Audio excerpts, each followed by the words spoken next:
Hi there! In this video, we're going to learn about the fundamental principles of economics, talk a little bit about the resources that are used to make goods and services, and then finish with the difference between micro and macroeconomics. So let's get started.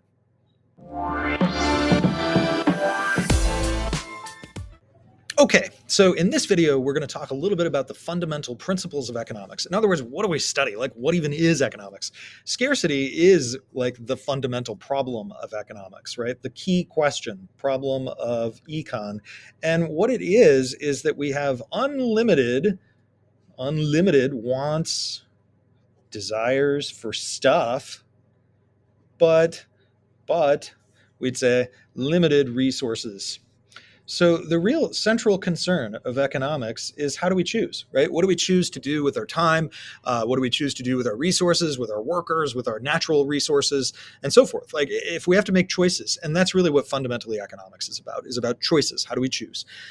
Incentives are how we choose, right? Like how and why we choose. And so we often would say that these incentives in a market economy, the incentives are property rights. And the idea here is that we would say property rights. I got to finish writing my stuff down before I do the next thing. Property rights are how we incentivize people to do things in a market economy or a capitalist economy. In other words, you get to benefit from the outcomes of your choices if they are positive for you. And so this allows us to kind of make analytical views about people's choices, right? We have this kind of framework where we can actually say, like, this is how people make their choice. They're better off or worse off. And so we would say, your incentives are the reasons why you made the choice you did. Your opportunity cost is the thing that's given up. Right? What did you give up? And so we'd say it's sometimes called opportunity lost as a result of that, because it's like, what's the thing that you would have done had you not done what you did? So it's the runner-up is another way to think about that. The runner-up. It is the second choice, right? It's not all of the other choices. We call those trade-offs. So it's distinct from versus trade-offs. And trade-offs are just really the word we use to describe like all of the choices that we have. So these are like all, and this is the runner-up. We're going to talk a lot about opportunity cost in this class because it's fundamentally like saying like, well, what's the alternative, right? We simplify it down. We'd say this is the thing that we're going to choose to do because it's what's best for us.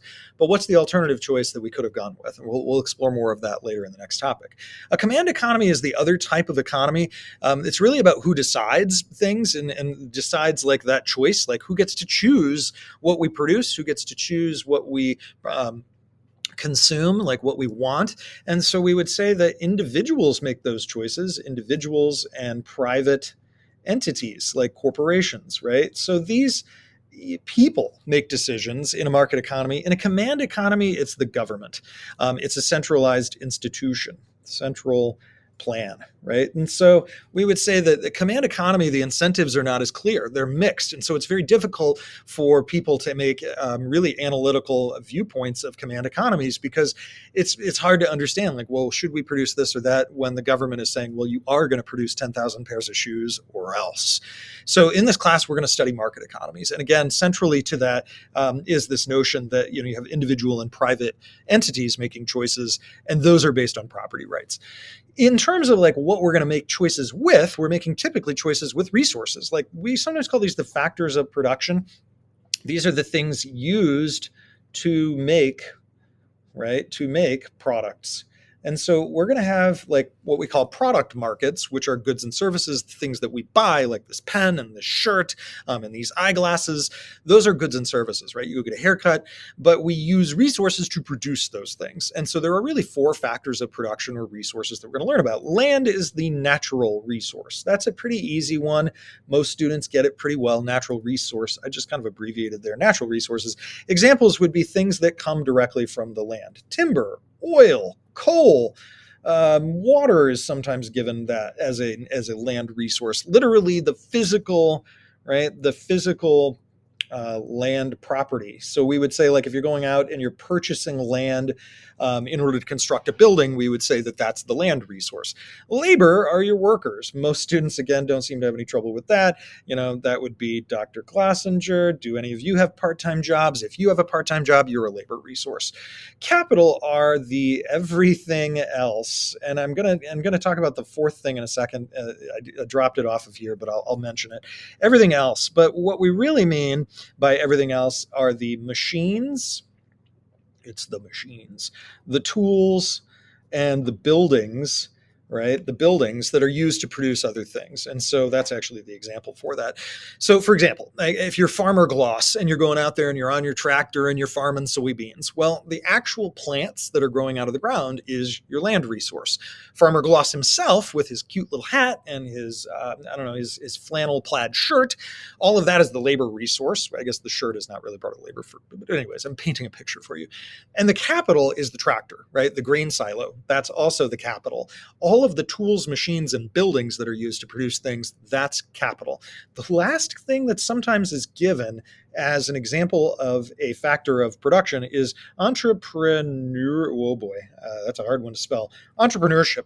And entrepreneurship is an intangible resource. It's one where we talk about it and we say we want to encourage people to form new businesses, but it's not really something that we can trade. We can't buy and sell entrepreneurs. So sometimes you'll see that included, but it's not something that we're going to buy and sell, as opposed to, say, natural resources or workers where we rent their labor, or tools and machines, right?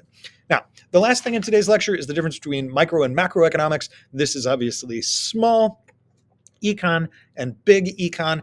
These are studies of the whole economy. So if we're talking about, say, how the US unemployment rate is, right? The US unemployment rate is, let's say, 3.8%. That's a macroeconomic thing. If we were to say, though, one industry or one store or a particular, one type of worker, right? So if we're talking about the labor market for maybe unskilled labor, we could talk about that in microeconomics. If we're talking about like one store and how many workers it should hire, that's a microeconomic question.